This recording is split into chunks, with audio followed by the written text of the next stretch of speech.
ఉంటుంది మళ్ళీ ఏదే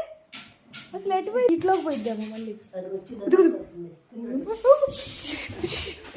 వస్తుంది అది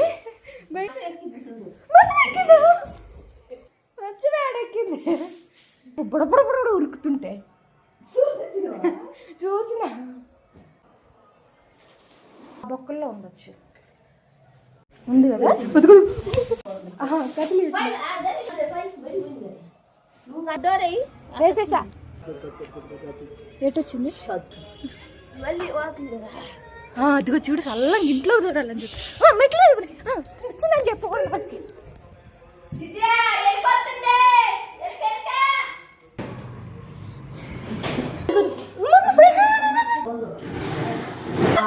అమ్మయ్యా